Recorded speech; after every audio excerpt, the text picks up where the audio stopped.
Alright guys, we're about to get into game number 2 of Team WE taking on Rogue Warriors. In game number 1, Clement, it was Rogue Warriors that put out all the stops and were able to take it to Team WE so early, especially with Flawless and his ganking pass. Yeah, complete stomp there coming out from Rogue Warriors. This is the cleanest game we've seen them play so far, and they're holding on to what makes them a good team. They still have the good shell of the counter picks and also the late game from Smlz. It's really on WE to kind of find what they're actually good at, because they went for a very early aggressive composition, which they're not known for. No, they are not, and on top of that, they didn't go for, you know, the pushing style that we saw them run throughout Worlds. We didn't see that from them. We didn't see them trying to take it to late game, or potentially they were trying to, but Rogue Warriors didn't give them any breathing room in that match. And I really wonder why Mystic is not picking up on Caitlyn. It's been such a huge pick for him. 16 KD on that champion, has never lost a single game, but when given the chance, does not take it. We've seen from Week 2 and Week 3 WE where they run the shell of Gangplank, Caitlyn, and Galio with the fast push and the Janna. It was working so well for them, but for some reason, they've completely abandoned that composition. Well, I have to see if they try to pull it back out, but what else can we see from Team WE? Because if they could take it to Rogue Warriors nice and early, the same way Rogue Warriors did, we could have a complete switch up on how these two teams generally play. I think they need to make more use of other points on their map. Now, when Condi wasn't with them and Melon was playing, all they were really banking on was kind of the bot lane carrying the game from there. Excuse me. What they were really banking on was xiye having very good performances. But now that Condi is back in the lineup, we've actually been seeing less of that from xiye. So it does seem that Condi has is maybe harder to call over from the mid laner. Like, he's not going to play that puppy style of a jungler for you. But xiye does have a lot of potential.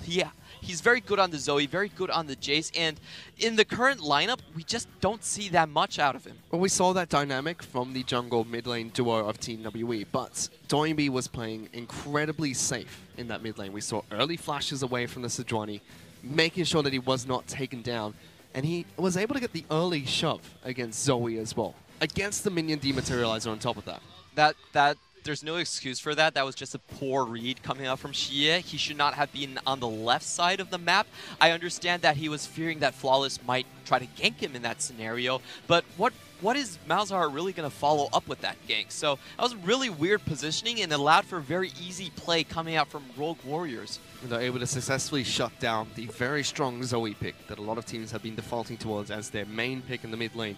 Malzahar picked up by Doinb. Didn't go towards the more supportive style, which he's been doing for Rogue Warriors for some time. Instead, aggressive on a big pick champion like Malzahar. There's so many fronts being thrown out from Rogue Warriors right now. Doinb calling himself the support type of mid laner, but after he did that interview, he actually hasn't picked up a support mid. No, he's actually just counterpicked and killed his mid lane opponent. So they can still do that as well. Yeah, they're just throwing out fronts, and we have to hit on this point again. No losses on red side. If Doinb gets a counterpick, he will win you the game.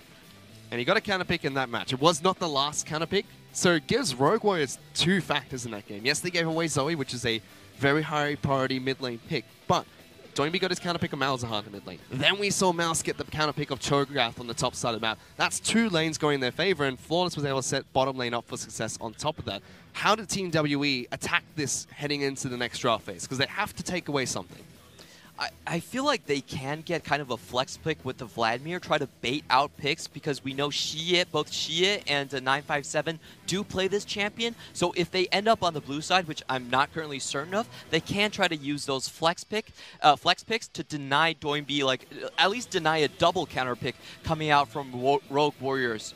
We also saw so many targeted bans from Team WE going into this Champions League. Gangplank, Lee Sin, all taken off the table. Kog'Maw a little bit less so. Kog'Maw can be a staple ban, but Smlz is well known for it. And that left those champions like Jarvan available for Flawless to pick up. It's a really weird dynamic where you see WE on blue side actually banning out the Kog'Maw. That speaks to me like they're actually less confident in their own ability to play that champion, because WE are the ones that started that first pick Kog'Maw. Smlz played 13 games so far and has had 12 games where Kog'Maw was banned against him. The only time he got the Kog'Maw, he won the game. It's pretty much a ban to shut down Smlz on his champions, and we're going to get back into Champions League for game number 2 Same bans coming out so far, Clement. Nothing has changed from Team WE or Rogue Warriors just yet. Again, Lee Sin taken away from Flawless. Mouse will be denied his gangplank. Rogue Warriors, they're taking away the Galio. Azir has been taken away from xiye as well. We do have to say that overall the win rate for blue side is still much higher in the LPL. And the reason for that is mainly because of the Zoe pick. If you're on blue side, you don't need to waste a ban on that. And W are currently setting up for another Zoe. Let's see if they can get it, because they're denying the Malzahar pick from Doinb by banning that as their final ban.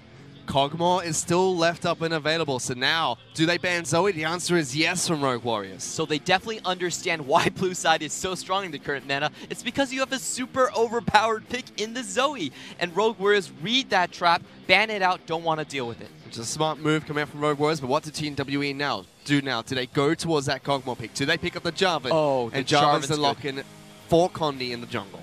Jarvan allows Condi to have an early aggressive game, so he doesn't have to shy away from the enemy junglers, and that allows him to prop his other lanes up more. However, Rogue Warriors is gifted this opportunity for the Kog'Maw and the Kench. You said banned 12 times against Smlz. He's played 13 games, and that one game where he got it was a win. Could be a heavy priority pick for Smlz in the bottom lane, and it seems like Rogue Warriors are going to go towards it. Oh, and they can get the Kench with it as well. These are one of the strongest bot lane combinations that you can get. This is very frightening coming out from Rogue Warriors, and W are going to have to find a lot of engage opportunities on their composition if they are going to fight against this Kog'Maw. However, the first lock-in for Rogue Warriors is going to be the Kha'Zix to go up against the Jarvan, which we saw as a very common and staple matchup in the LPL, especially in weeks 1 and 2. The theory behind that is the Kha'Zix can 1v1 Jarvans if he finds him in the jungle. However, you do need mid lane priority to go into that. Luckily for Rogue Warriors, and as like we've talking about all night, Doinb still has the counter pick. On top of that, they've already shown who the top laner for Team WE is going to be. Now on the top side of the map, so Rogue Warriors available. Can't flex that champion. It's not used or has not been used as a flex champion yet. So Mouse can send what he wants into the Gnar in the top lane, which theoretically gives Doinb that counter pick. Let's see if they throw it out. In fact, Team W just showed their hand. They know exactly what they're going to play top side of the map. Ryze is the lock-in of choice for xiye in the mid lane. So W are setting up for split push as the answer to Rogue Warriors' kind of death ball composition. Rogue Warriors still have the choice of their pick between Braum and Tahm Kench. Both of these champions Killua play very well on, especially his Braum is, I think he's one of the best Braum players in the LPL, even when you consider guys like Mako. He's one of the best to use the Q flash combo to extend his range. And Braum is the pickup of choice for Killua heading into the bottom lane. Synergizes well with Kog'Maw, unlocks Ornn. Rogue Warriors do have first pick. They can go for the Ornn into the Gnar matchup if it's not banned out by Team WE. On top of that, a very good pick into Kog'Maw, denying that away from Team WE. That's a very good point to pick up. The reason why you take Braum over the Tahm Kench a lot of times is because you can counter out the Ornn from the enemy team, and you can save it for yourself.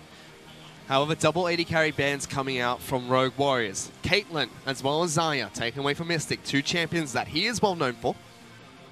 And what does this leave Mystic on? We know that he's not very much a Varus player, did pick it yesterday when there were no other champions, but he doesn't really show a he hasn't had a good showing on that champion yet.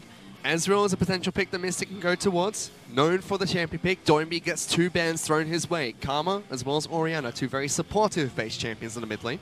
Don't want Rogue Warriors to play into that 4-1 type of composition, banning out champions that do very well with the Kog'Maw. Now, Rogue Warriors get first pick of choice. You'd have to think that this should be Mouse's top lane pick. Or, surprise, Still surprise, Lulu. No, it's Doinb picking up Lulu in the mid lane. The only LPL mid laner to pick this champion, and so far he's had a win on it, built into the Ornn sensor later to really prop up Smlz. And we used to see this used in the LCK very frequently a few seasons ago. Lulu mid with Kog'Maw as the AD carry. Buffs up the Kog'Maw nice and strong. You get a lot of ability power with all the farm you'll get in the mid lane. WE now have to show what they're going to run in the bottom lane against the Kog'Maw Braum team composition that Rogue Warriors have put together. They could run the Taric right here. That is the shell that Snake really likes, which is you teleport the Taric with Cosmic Radiance directly onto the Kog'Maw, and you can kill him instantly while being invulnerable. However, it does seem like they're going going for the strong bot lane option instead and picking into the Alistar. Alistar, the pick that Killua picked up and got his MVP performance on in game number 1. Now Ben gets his shot on the champion. Kalista is still what Team WE are going to go towards. We already mentioned Mystic has not played many games on Kalista, and that loss against Rogue Warriors was a very early game shutdown. Now going to try and see if he can redeem himself. And Ornn is that top lane pick for Mouse. So the Braum has really set this pick up. If we look at the compositions, WE is going for a strong pick, strong split push, but they don't have a good teamfight composition. Rogue Warriors has the death ball. With Smlz on Kog'Maw and Doinb's Lulu to support him, he's going to be very difficult to kill. We really have to focus towards that mid lane, Clement, on this death ball team composition that Rogue Warriors have put together. We've seen Doinb play Lulu before. We've seen Lulu picked up a couple more times in the LPL, but as a support champion. Normally going with Kog'Maw as well. How does Doinb run into this matchup? Because up against a Ryze, a champion that's incredibly strong at the moment. Well, in this matchup, we don't see it that much, but I do believe that Lulu can bully the Ryze out early, especially Ryze does need to get that level, that 4-minute back to get his tier, so he can establish early dominance with Flawless. We've already seen Flawless being able to help Rogue Warriors with that early game dominance. Last game was in the bottom side of the map. Condi trying to put his focus mid lane, was denied by Doinb's safe play. Perhaps Flawless can switch things up. He's already picked up the Kha'Zix. He could take the hunt to Condi in the jungle, who's gone for Jarvan. He has that staple, incredibly strong meta pick. And if Kha'Zix does get fed this game, he can actually stop a lot of the split pushing coming out from WE. So far, my biggest criticism of 957 is that he hasn't been a very good fighter type of top laner. Isn't really familiar with the split push, doesn't have a lot of those champion pools to enable him to play that style. So this is going to be a new thing for a lot of members on WE. Xiye and 957 are going to have to split the map up and allow the Alistar to really find picks. Whereas on the flip side, he's up against Mouse. 957, you might have said, you know, not really used to the split pushing champions, not really used to those fighting champions, but Mouse, he is comfortable. He's got the Ornn. He knows exactly what his job is going to be in the top lane. And I feel like this Gangplank is really a bait coming out from Rogue Warriors. This is the stake special, basically. He's telling Mouse that you are actually MMD, and we've seen them do this on Flash Rolls as well, where he'll just stick a top laner on kind of a weak pick and leave him on an island. And when other teams focus him down, he'll turn around and say, hey, I just got your bot tower, a Drake, and 2 kills. Well, Rogue Warriors were able to set up that tempo advantage in the last match. Let's see if they can do it again heading into game number 2. And just hearing from the crowd there, comment. Yes, Team WE nice and strong. We've already talked about how this is a historical organization. They have tons of fans. You make an account on this server here in China, and you get a Team WE icon comment. So everyone has a Team WE icon on this server, and that's how many fans they really have, and you can hear them loud in the Shanghai Battle Arena. But Rogue Warriors have just got a little bit louder as well. Rogue Warriors, they do have fans, and most of their fans are actually here for Smlz and Mouse. Mouse really redeeming himself this season, showing he can play different styles outside of EDG. You know, this guy was originally known as a Aurelia main, and now he is branching more Gangplank into the Vladimir as well. Yeah, lots of personalities on this team, Clement. I mean, we've got Flawless, who has kickstarted this season incredibly strong in the jungle. Looks like one of the best junglers out there. And then you've got Doinb and Mouse, 2 happy-go-lucky, cheerful characters. Then you have Smlz. It's very important to note here that Condi was actually spotted, so Doinb should be fine here. Uses cleanse very early here. Condi can still go for the flag drag combo. Doinb is running away from this lane, does have Kha'Zix here spotted out by a ward. There's a very good early ward coming out from Rogue Warriors. Flawless actually dropped a ward into the red buff, so he did understand that Condi, there was a potential level 2 gank coming out from Condi. So they do get the summoner spell. Xiye is able to lock that down. Doinb has gone for the unsealed spellbook, so he will get that back up rather quickly. You can already see Cleanse already 25% of the way there. Flawless still taking quite a bit of damage in the jungle, allowing Condi to waltz in. Should be able to take this camp away. Good early move from Condi. Gets the first red buff and the Raptor as well. Stand still for a second on top of that, just letting Flawless know that he's there. Yeah, so Condi on Jarvan really changes a lot of the dynamics that Team WE has because they have an early jungler that can pressure the other jungler and help his lanes out more that way. You can already see Flawless moving straight into the bottom side of Condi's jungle. Yes, Condi's been able to shove Flawless away, and we'll be able to 3-buff him if he gets a good move onto this red buff, back into the blue buff. And Flawless playing it safe, making sure he goes into the upper side of the jungle. Xiye now trying to be aggressive against Doinb in this lane. This is hugely helpful to Ryze because he can choose to back whenever he wants and not feel really pressured about getting that early tier. Condi really showing up in the mid lane and forcing that early cleanse out from Doinb established the 2v2 victory. Uh-oh. He's waiting here. Trying to see if he can get that dive onto Doinb. He has no potions available. xiye is chugging through his last one, so fairly healthy. Flawless, however, still level 2 on Kha'Zix. This is a difficult decision for Doinb because if he wants that teleport, he's going to have to give up his flash, which makes him very vulnerable in the coming minutes. He can wait out a little bit longer. The cleanse is coming back up. He's still trying to farm up in this lane. So, from that, xiye's been able to get a small CS advantage for himself. And, as you mentioned earlier, Clement, Lulu could have tried to bully out the Ryze early on. However, with that gank, Doinb was stuck underneath his turret and gives Ryze that free back to pick up the tier. Condi has really good read on the map so far. He understood the reason that WE's bot lane collapsed in the first game was because Doinb had priority. And Condi is not going to let that happen again. Early push for xiye forces out a summoner, allows him for a good back, and just establishes dominance. So already that, Team WE have been attacking the mid lane. Yes, no kills were picked up, but it's the pressure coming out from Jarvan and Ryze that have been able to lock down Flawless. He's still level 3, trying to farm the bits and pieces of his jungle remaining. Doinb as well, forced to take a bad recall here. Has now picked up the teleport, but xiye, level advantage, CS advantage, and the shop advantage at the moment.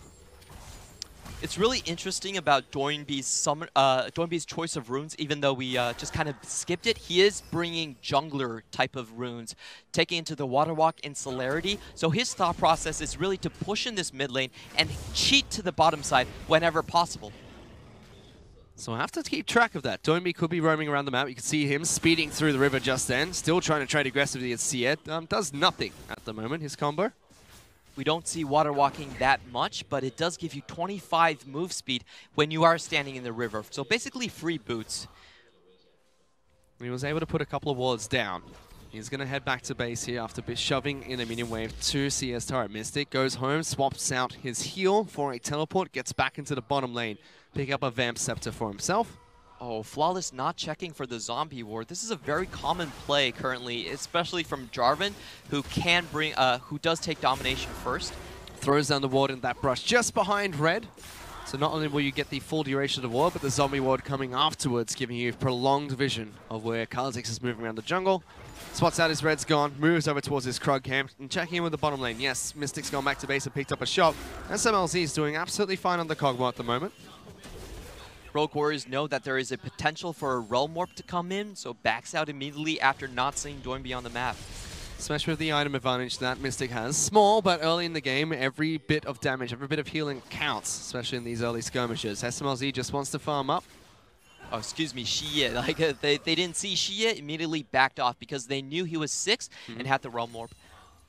54 CS to 39 in that mid lane as well. xiye doing well on the Ryze. Doinb, we've already seen this Lulu pick once from him. He's going to try and make it work again. Does have a very interesting build. Starts with the Frost Queen's Claim and then goes into the Ardent Sensor. A very early third item Ardent Sensor coming out from Doinb most of the time.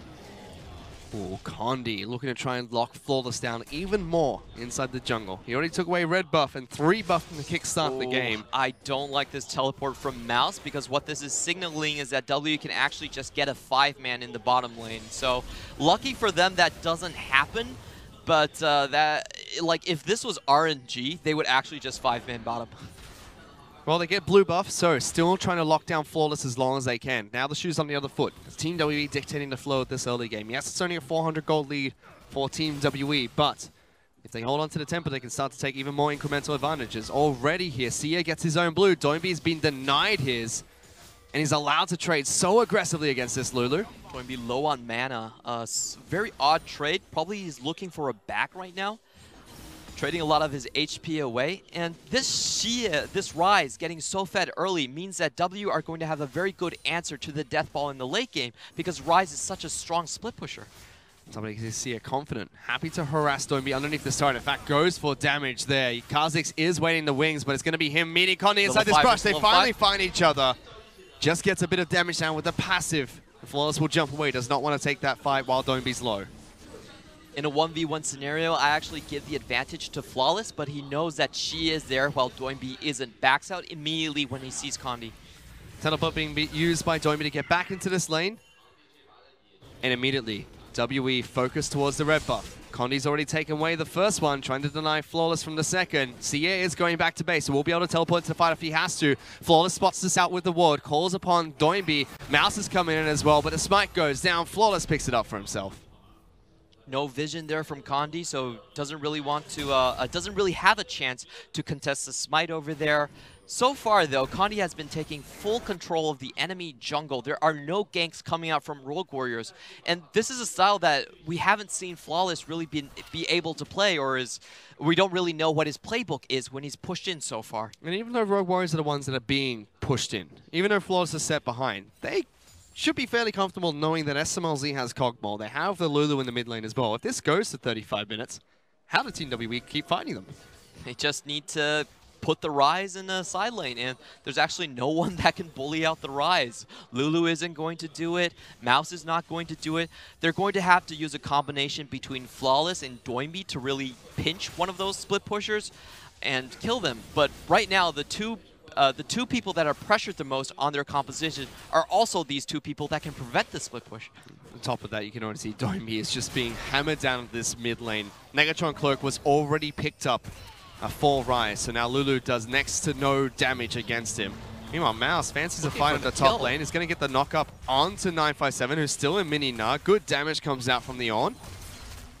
We have seen Xiang being able to secure 3 solo kills against Gnar, but that was when he was actually taking, I believe it was Airy. He needed a bit of extra damage to do that. But I said it's unsealed spellbook for Mouse, so he can teleport across the map and change that summoner spell if he needs to. This Rogue Warriors here looking to go for an aggressive engage. Flawless is here. Ben going to take some damage. Pops his ultimate nice and early. They lock down the Alistar even more. Condi is trying to jump in. Mystic pulls back. Ben throws him in. Double knock up. Not going to come through. Stopwatch use. Smlz is going to get exhausted. Uses his own stopwatch. Comes back up for the fight. Ryze and Doinb coming in for the fight. Trying to get good damage up towards this Kog'Maw. They trade kills. Support for mid laner. And Rogue Warriors on the retreat. Flawless will jump away. Condi can't find that second knockup. But it's just a trade between the two teams. That was perfectly fine for Rogue Warriors. The first Drake is a Mountain Drake, so not an entirely huge loss for them either. The big point about that fight was Condi wasn't able to secure a single knockup. Smlz didn't even need to use his flash. Doesn't even get one there as well, and Smlz wants to one-on-one him. He's going to try and take him down. Stopwatch keeps him alive. xiye diving through the turret. He's forced to use his own soldiers, but it's not going to work. xiye's in trouble. Big team fight picked up by Rogue Warriors. Double kill coming out from Mouse, and a perfect teleport situation there, right there for him as well. Condi, I felt like he went a little bit over-aggressive. Not hitting the knockup on Smlz meant that he couldn't secure the kill. And now you have the Kog'Maw with 3 assists. Doinb's picked up a kill for himself. Mouse is just going to get even tankier on this Ornn. 957, no teleport to get into that team fight. He does get the consolation prize of damage on that top lane outer turret. But still looked like misplays from Team WE there. Yeah, let's look at this fight again. Jarvan was coming in first, so WE definitely had an advantage so far in this fight, but unfortunately unable to secure any single knockup, and also misses the damage. Smlz, there's no reason that knockup shouldn't have landed. Smlz should have died in this fight. Instead, they actually lose Mystic before getting any members on Rogue Warriors. And they're able to kite through this one. Condi not getting the second knockup, but they set up for another. And Rogue Warriors read this. They keep Flawless in the brush. Doinb has no mana, but he sticks around. And then this happens. 957 can't do anything with his teleport. In fact, he doesn't even have his teleport. Condi missing 3 EQ combos in a row. You see Ryze flash forward for that, but Flawless is close behind. xiye tries to get out of there. Not going to work. Mouse just pinces him. And disaster for Team WE. They were dictating the early flow of this match. Now gold is dead even, and you have to think Rogue Warriors are starting to turn on the heat here. Just 12 minutes into the match, Kog'Maw already has a Blade of the Ruined King. Looking fine in that bottom lane. Athene's Unholy Grail picked up by Doinb. An interesting pickup from Smlz right there. Ooh. They're trying to go for a pick on the xiye. Ultimate used by Doinb, but it just knocked Ryze down to below half his health. That was a lot expended to take someone down to half health. I wanted to talk a little bit about Smlz and his item pathing. He's actually going for the Blade of the Ruined King. And what this does is that it gives him a better lane against Kalista. He can trade better and sustain better, but he will kind of lack damage compared to the Ginsu Rageblade build. Yeah, because Grinter's Rage Blade, and we do see a fight here, so let's look at that first. Already throwing in the Alistar. A lot of damage onto Killua, but Mystic was in trouble. Misses the kill. He misses the Winter's Bite. Mystic's going to be able to get out of Condi. Slides in to pick up a kill. Locking down Smlz as well. 957 bops on his head. Double kill picked up by Condi. Unwarranted aggression coming out from Rogue Warriors. Knows that he has the item Spike, but Mystic also has his Blade of the Ruined King completed as well. And Killua really opting for a very risky flash Q, which doesn't land. If he hit it though, that would have locked down Mystic. However, misses it. Crucial in that team fight. Killua was tanking up all the damage, allowed him to turn around to Smlz, but flawless in the mid lane. Coming out. Can xiye get away? He does. Is it enough damage? Does it come through? Lives with a sliver of health. The Ornn comes out but doesn't kill him. Doesn't know he Finds gets him! Snipes him from downtown. Mouse gets that kill. I was watching at that Pixie and I thought, oh, okay, maybe Pixie's going to get the kill right here, but doesn't. Saves it for Mouse, and Mouse from downtown able to snipe away xiye. So they do trade 2 kills in the bottom lane for the 1 picked up onto Mouse. Now has 3 kills for himself, but they lose the bottom lane outer turret. As Smlz will walk back down to that lane. Rogue Warriors trying to get some damage on the mid lane outer. But Gnar's left to push top lane all by himself. One push in that top lane outer and it's going to fall. So here is the question, is can WE really play this split push game? Because what they should be doing is sending Ryze into the bot lane and having the mid kind of having the bot lane go mid and try to hold out this lane.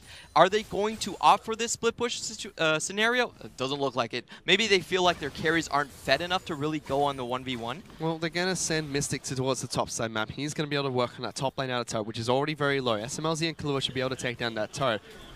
And Condi is up here trying to see if he can get the jump on towards Mouse. We'll get the first knock up. No damage to kind of follow up just yet. Kalista's still waiting to try and join this fight. And eventually Ben will join up as well. We should have set up some time here, Clement. So you were talking about the item build being picked up by Kog'Maw. Goes for Blade of Ruined King first, so no Rage Blade Wit Sand, which gives a lot of extra damage from on-hit effects. But now we're not in a laning phase anymore. Is this Blade of Ruined King still effective for him?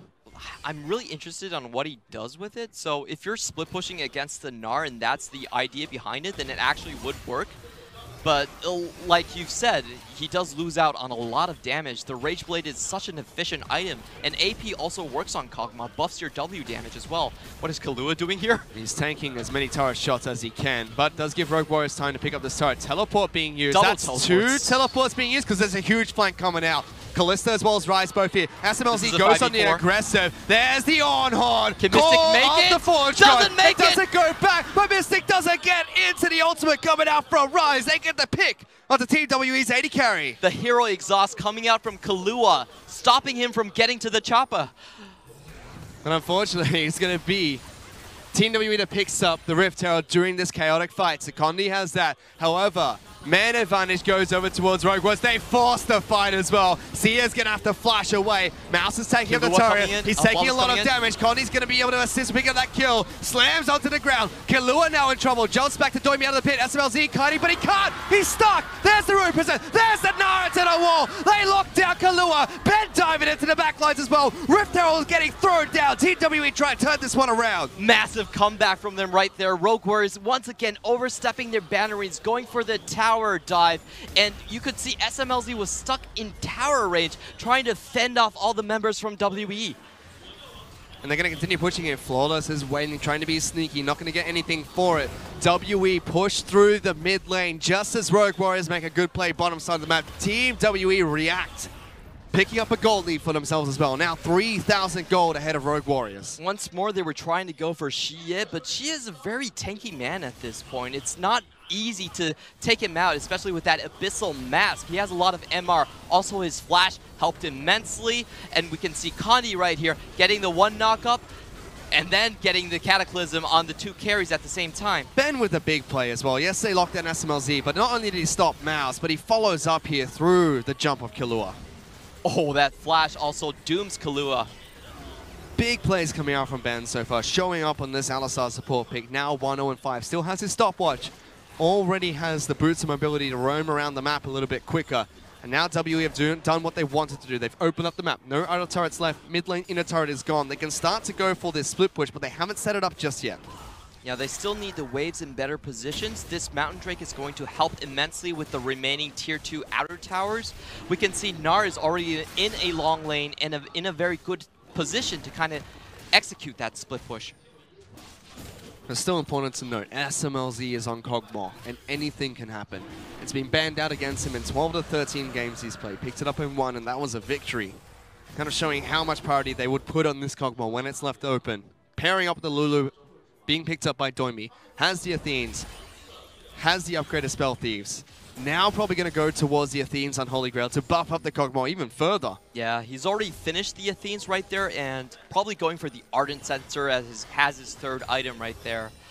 WE are also very familiar with the Kog'Maw composition, and we have seen them kind of attacked it against FPX, where they killed LWX's Varus very swiftly. Well, they're trying to get damage on the top lane out of turret. Condi is here looking to see if he can help out with 957's advance, but Ornn throws out the ultimate, locks down 957, but they should retreat from this one. He's about to go Mega, and the rest of Team WE have showed up. Realm Walk comes in, they deliver enough. He is almost Mega against the wall. He can try and dive into the back lines. Condi jumps in first, gets the big ultimate down. He can't get in. There's the ramp going out from him, but Doinb falls first. Smlz can't kite this one out. He's going to go down. What the heck? How is he still alive? Gets the kill, but will fall to Ryze. Team WE, they win the team fight 1 for 3. And they have an open play for Baron right now. If it was, it's almost about to spawn, sorry. So they are going to push into that tier 2 tower right there. Rogue Warriors really overplayed their hands. Mouse with an unnecessary ultimate coming out. WE sieging the opportunity, understand that they are up ultimates, pulls a great flank, and takes out Doinb first. And it was before Doinb could pick up his item pickup of that Ardent Sensor. He just picked it up after he was sent back to base. So no item during that team fight. They're now 4,000 gold behind. WE playing this game much better. Yeah, and they really read the situation very well. They understood they had the ultimate advantage here. Flawless was kind of low, and he's not very good in a 5v5 scenario. Also, Smlz just used his W. That is on a over 10-second cooldown. So if they engage on Rogue Warriors right now, they actually don't have any damage. Condi goes in first and gets the Cataclysm on both carries. And 957 can't really get into the backlines to kick things off, but still, just locking him down. Somehow Smlz stays alive for the longest time as Killua protects him. They will trade 1 for 1, but still, team fight in favor of WE, and now they're pushing for Baron. Rogue Warriors definitely know about it, but Smlz is so far away from the play. Force has done it before. Can he do it again? Ornn comes out below 2,000. He's in the pit, doesn't get it. Will be picked up by Condi. The son of Baron secures it. Rogue Warriors forced to retreat, but not before the FedEx delivery system comes out from Ryze. xiye can't find the pick, but they do get the Baron. Family ties are very important in China, and we just saw that. If you're the son of Baron, you're always going to get Baron. That's exactly what Condi is known for. Says no to the Korean jungler, keeps it for himself. Top of that, Mystic, he had all the spears thrown into the Baron. Will be enough to rip that one out and secure it for a team. We know that these Baron fights where a team tries to jump in, we've seen so many steals, Clement. Even one earlier today being picked up by Kasa. Yeah, this Baron play... For the LPL, a lot of times they do go into risky Baron plays, but for WE right here, they do have the Mountain Drake, the Kalista Rend, and also Condi has just been so well known for securing objectives that they were confident in doing that, and I felt that was a very well-warranted play. It's very curious how Team WE got into this position. They shut down the early game, but Rogue Warriors were the ones that turned on the heat. They were able to put out the team fights, capitalizing on mistakes from Team WE. But they kept cool, it seemed. WE was still able to pick out Rogue Warriors and tear apart this team comp, not allow them to sit back and relax to scale up, making sure they were constantly being aggressive. Rogue Warriors has really overstepped too many times in this game. I would say there's about 3 times where they made good plays, but then followed it up with horrible calls. So being too greedy, taking too big of a bites for them to really chew. And they're going to try and force a fight here. Wanted to note that Ryze is on the top side of the map. He can't join this one, but Mouse can't find the ultimate. Can't lock anyone down from Team WE. Allows Team WE to continue doing this, which is what we expected to happen. Split pushing with Ryze top side of bat, 957's on the other. Keeping the rest of the core composition close behind. Rogue Warriors needs more time to scale. This composition right now with this gold deficit, they're not going to win unless they hit like 35 minutes or something. So they should just give up everything outside the high ground.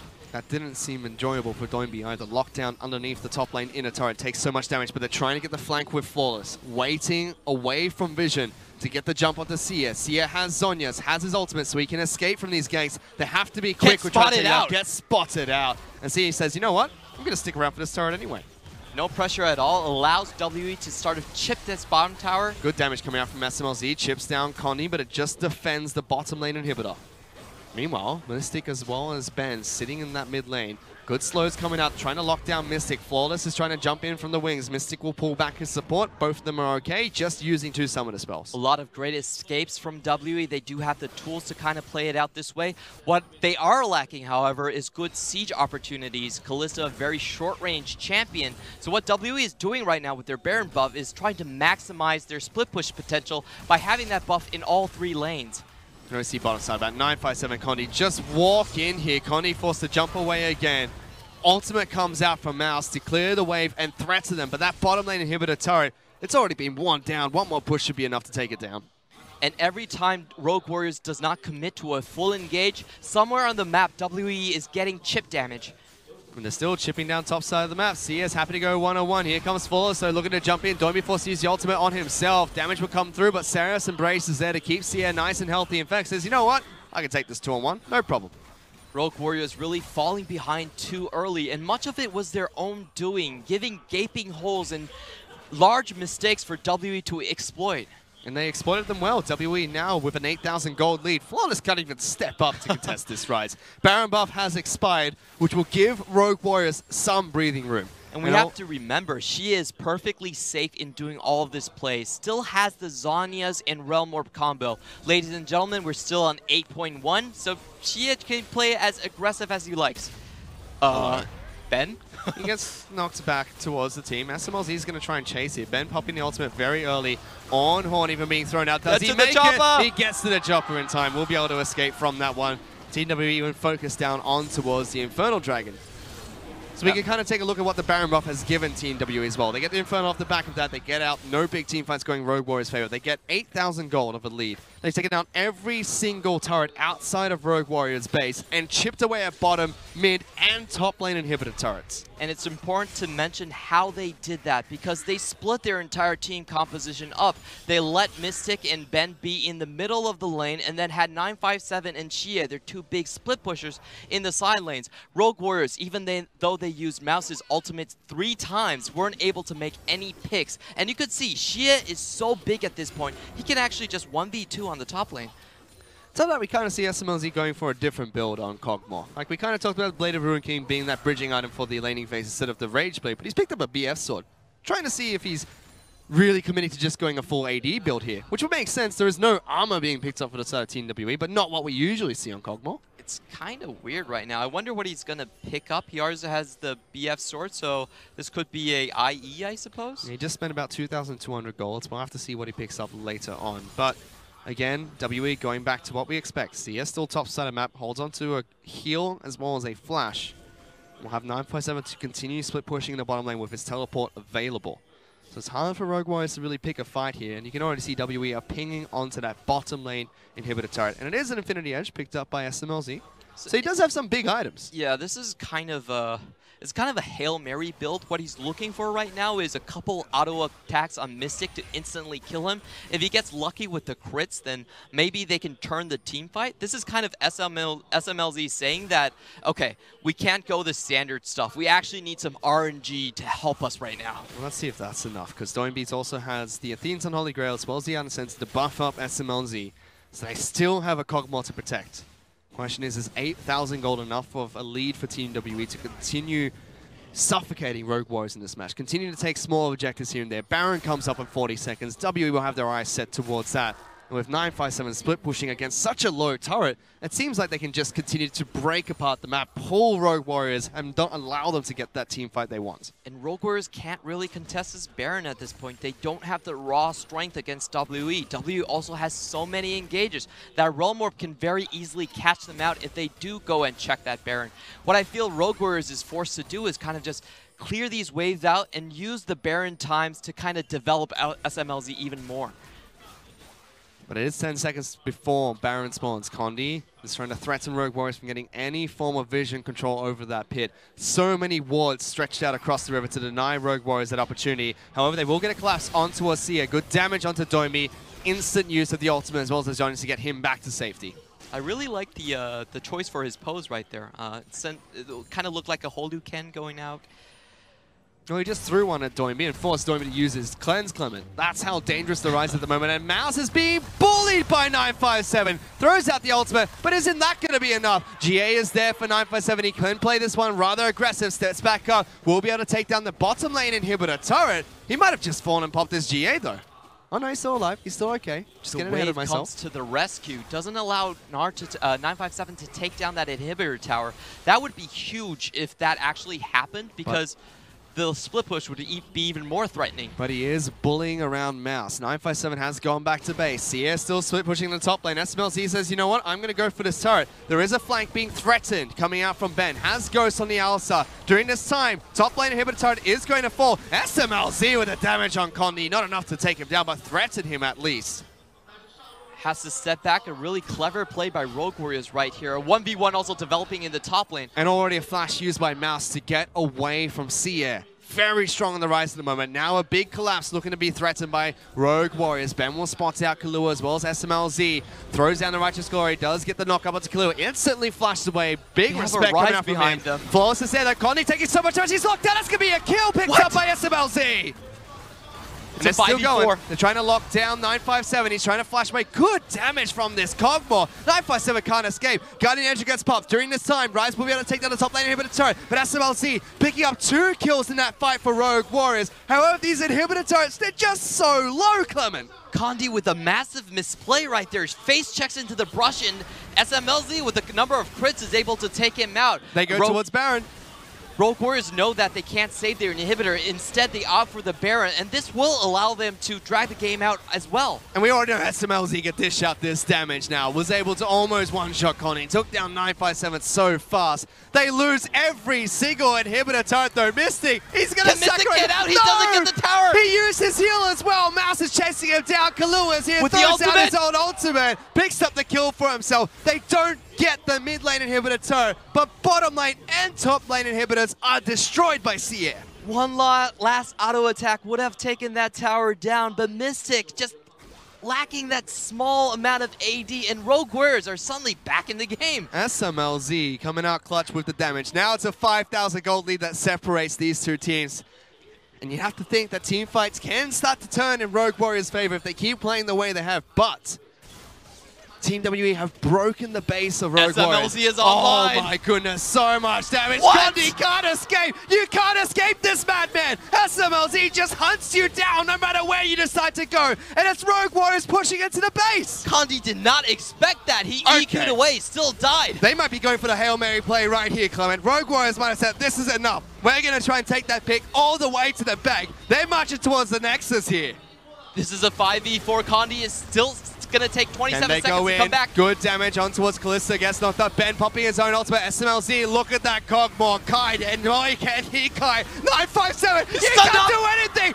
Smlz's a madman still. Gets damage onto the Nexus Good wave there turrets. from xiye. What the heck, Rogue Warriors? They're going for more. There's the initiation from Ben. Doesn't get Smlz. Mystic's a touch. He flashed forward. Smlz's an absolute god. xiye's the only one left up. He's killing everyone. They have done it. They're trying to lock down xiye. Only one Nexus turret left alive. They're fighting against minions that are pushing into their base. They don't have their own. Can Rogue Warriors dish out the damage they need? They don't have any minions here. It's going to come down to Condi and xiye versus the world. They're grouping up. xiye's trying to get in. Cataclysm comes down. They Still need left Smlz. alive. Smlz turns on the xiye. He gets good damage down. The turret's been destroyed. The Nexus is left bare. They're turning back xiye in. flashes Here comes away. the Ornn. Rogue Warriors have done it. A phenomenal comeback against Team WE. They pick up the series 2-0. 2 inhibitors down and still able to claw their way back. W with a massive advantage. They were 8k ahead, but Rogue Warriors with that patience, with that pick onto Condi. And I believe that was Doinb's impression of Smlz. Yeah, he's doing a Kog'Maw. We should do the Kog'Maw. Oh my goodness, Clement. How did that happen? That was one single mistake coming out from Condi to really allow Rogue Warriors to secure the Baron. xiye and Mystic thought they could take out the base, take out the inhibitor towers, but they were caught out. One last auto attack, and Mystic died for that. Never count out Smlz's Kog'Maw. There's a reason why this man is undefeated in the champion. 100% picked and banned in all of Rogue Warriors games.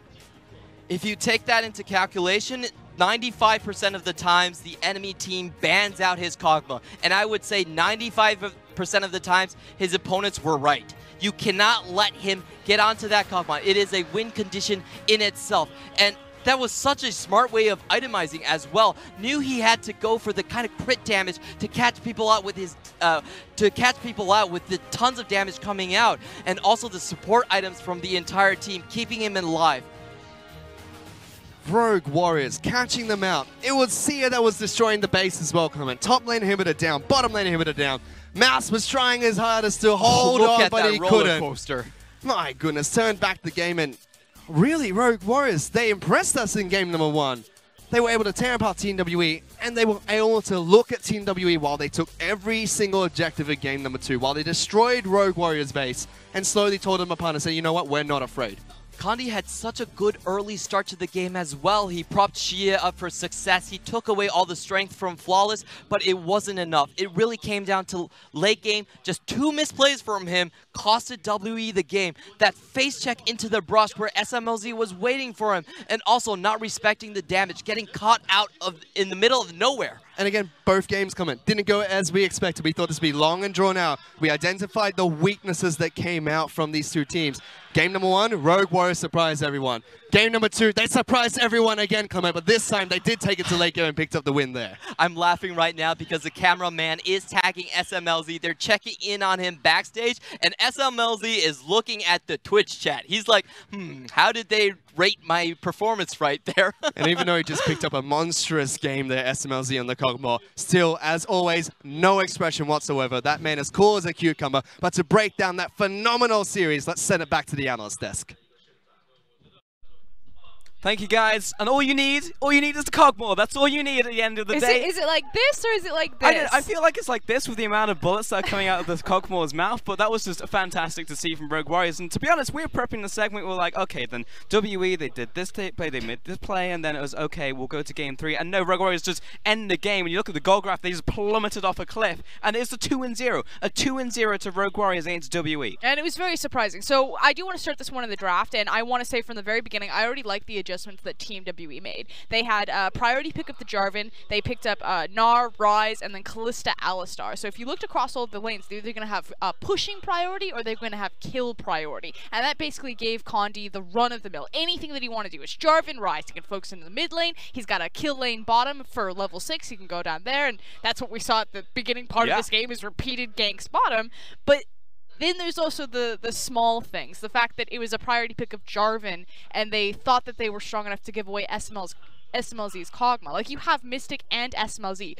Both these guys are legendary Kog'Maw players, and you did take the gamble, and I respect Team WE for doing it, because I feel like they did have the necessary tools to take the dive, but in the end, it actually really wasn't enough in terms of execution. Now, that was very much foreshadowing for, like, the end of the game, but let's take a look at some of the plays that WE did make throughout that game, because we were looking at this one, it's like, WE are actually doing pretty well. Yes, it's going and devolving into very much of these team fights, but yes, it was an overstay of an overstay of an overstay, but WE still win the fight. So the big thing here is that the two beneficiaries of all of the plays that have been happening bottom have been the Ornn and the Jarvan. As you can see at the beginning of this replay, Ornn is dead. He's the dude who has 3 kills in all of their gold, whereas Jarvan just then immediately gets to jump onto the backline, and now suddenly Ryze has all of these kills. So Team WE, from kind of a very chaotic early game, now come into a mid game with a very strong Ryze and a very strong Jarvan.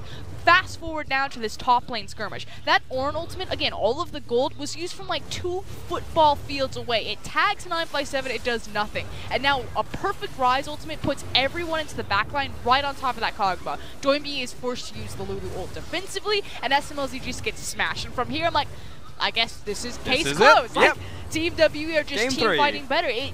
Because the composition's broke down like this. You've got the Kog'Maw, and then you've basically got like 20 goalkeepers in front of him. Actually, let's do football. He's the little quarterback. You've got his offensive line in front of him, and basically Team WE are just blitzing with all of these dive tools. They're throwing the Gnar, they're throwing the Ryze ultimate. They've got the Jarvan that can get back there, and it looked to work out. But then, like Clement said, literally just random picks. I went back, I looked at it, I was like, is there any way that you can explain any of these mistakes? You know, maybe it was a trick around the vision or a setup, and yeah, it was a trap, but ultimately it was Team WE just making very basic vision mistakes that actually just cost them the game. Clever itemization from Smlz, don't get me wrong, and the composition works like that. Sure. But Team WE just shouldn't have been there, otherwise they would have won that game, and we would be going to Game 3. And you're 100%, it was fundamentals. That was the problem. It was fundamentals coming in from Team WE. And now this was the question that we said at the start of the day. Which conference is stronger? You would expect it was the heavy hitters coming out from the West, but what was it actually? It's currently East. East are currently tearing it up. Yeah, and it's just kind of a different surprise or a mentality. From RNG, we had a very controlled,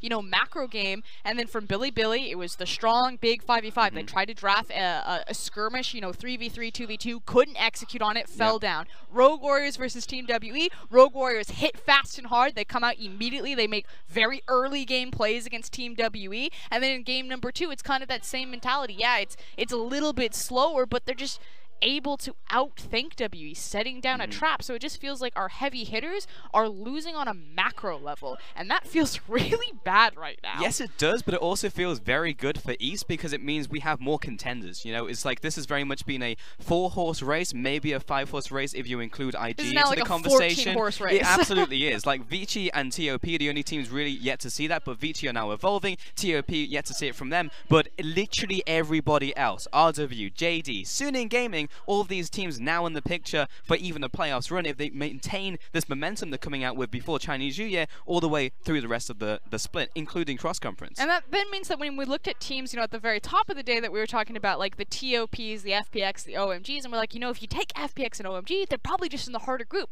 If you move them over into the Eastern Conference, you're looking at a first-place team.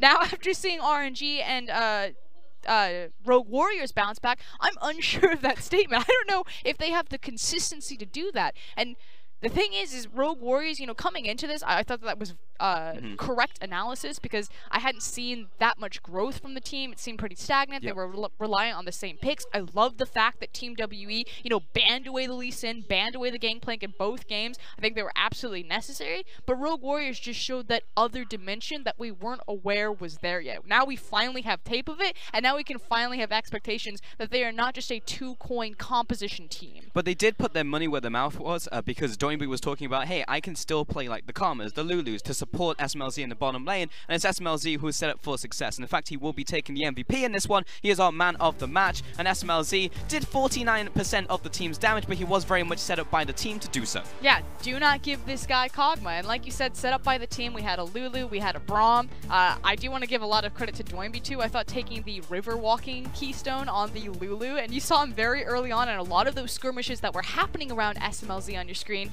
Lulu was actually getting there first over Ryze, despite the fact that Ryze, you know, has a semi-global ultimate to help get him into position. It was Lulu that was like right there coming across out of the river. field, yeah. No, and honestly, good stuff from Rogue Warriors. Like, if they can continue this now, they can become a very real contender. They're actually living up to the... They're already a contender. Well, yes, they are a contender, but now they're living up to the name that they had before. The Chinese community was saying, this is a super team. We were like, really? Like, you look towards FPX, and now FPX have kind of stagnated, whereas RW coming together and actually coming up and competing with the top teams. So we will now get to see that against the rest of the teams. As we take a look at the standings now, we can see all the rest of the teams in the Western Conference that they will be able to play against, including EDG. You can see Snake as well, by the way, who are also in the conversation for a top of the table team. Yeah, and just pointing out that Rogue Warriors have now leapfrogged over JD. Unfortunately, JD did not get their chance to prove themselves and play today, so Rogue Warriors now taking hold of second place.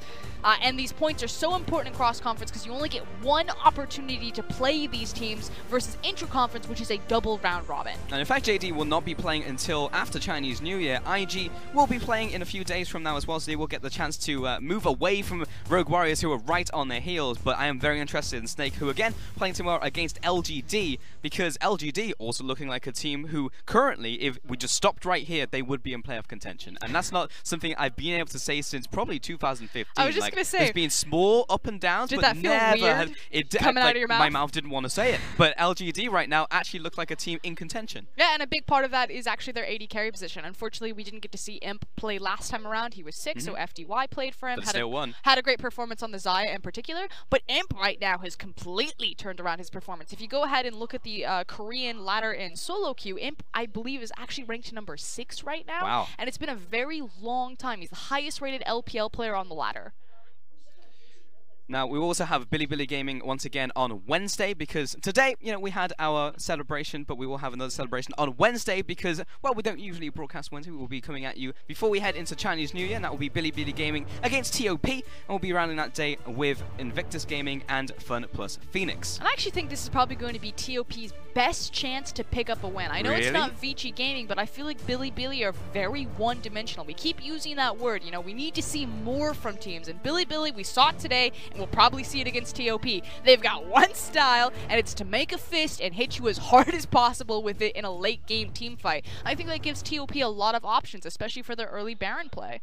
I mean, as the famous saying goes, I'm more afraid of the man who's practiced the one punch 1,000 times, and they throw that punch very well. Like, Bilibili Gaming will win a lot of those team fights against better teams because that is their playfield, right? So, TOP, if they can fight them on that, no power to them. But I feel like that even that is a difficult matchup. I thought you were going to say Vici Gaming, that's probably the best opportunity for TOP. But Bilibili, I mean, if they can do it, okay, fair. But, you know, like, Bilibili, I feel like they can still take games against some of the even strong macro teams we now have in the East Conference. I just think it's a very risky performance, and especially in the LPL with teams that are so strong at 5v5ing, to take these games late enough where you are getting a 50-50 and so much of it is reliant on execution of draft. And we saw it today by multiple teams, both top of the table and middle of the table, that even when you give them or you feel like they've outdrafted, they kind of fumble the execution a little bit. So there are still a lot of holes in the LPL, and I feel like it is really anyone's grab. And I actually don't feel too bad about TOP's chances across from Bilibili right now. At the same time, I do want to take a second to talk about IG versus FPX, because this is the first time we get to see FPX face the Eastern Conference. Now, we were saying FPX, if they were in the Eastern Conference, maybe they would look like a top-of-the-table team. They are now facing the top-of-the-table team in IG. So, yes, this is very much a test. I would say this is one of the matches they're more likely to lose, but when you look at the rest of the group, those are the matches they can take. However, if they start strong here, then great. But FPX, this is their first real test. And maybe I have a bad read on IG, but I'm actually not very afraid of them right now. We've heard from Rookie in his interviews that Invictus Gaming are currently trying to change up their style. They're moving away from Rookie feeling like he needs to be that hard carry. He's moved to champions like the Galio, a bit more of a secondary support, and he's giving more of that power to the Shy or to Jackie Love in the side lanes. But what it does is it really stagnates their early and mid lane. It's no longer a team that had such a strong identity about just camp Rookie over and over, unlock him from the lane and have him rotate around. Now the mid lane stays locked a little bit more. You know, the lanes tend to go on a little bit longer. Maybe it goes their way, maybe it doesn't. And suddenly Invictus Gaming have, again, very inconsistent performances where you see the team like, okay, that's it. That's the dark horse that they're looking for. You're like, this isn't quite it, IG. You know, maybe go back to the drawing board about how you're prepping these strategies. So for FPX, they're also a very inconsistent team. You see brilliance from them flash though, and for IG I kind of feel like it's the same thing. I would say that they're almost the better iteration of FPX, but IG are currently playing a slower pace game, whereas FPX are starting to speed up a little bit. So I'm actually really excited about that matchup. I think it's very interesting about how it'll be executed on the day. And a question of how the teams are evolving right now as well. You know, it'll be the last chance before they head into that break, but that is going to do it from us here on the desk and here on the broadcast today on Monday, week 4, day 1. However, tune in again 2 days from now on Wednesday. So as per usual, we won't be live on Tuesday, but we will on Wednesday to wish you a farewell heading into the Lunar New Year. So make sure to tune in then for all the matches we just spoke about. From myself, FLICKR, and everyone on the broadcast, thank you for watching, and we'll see you then.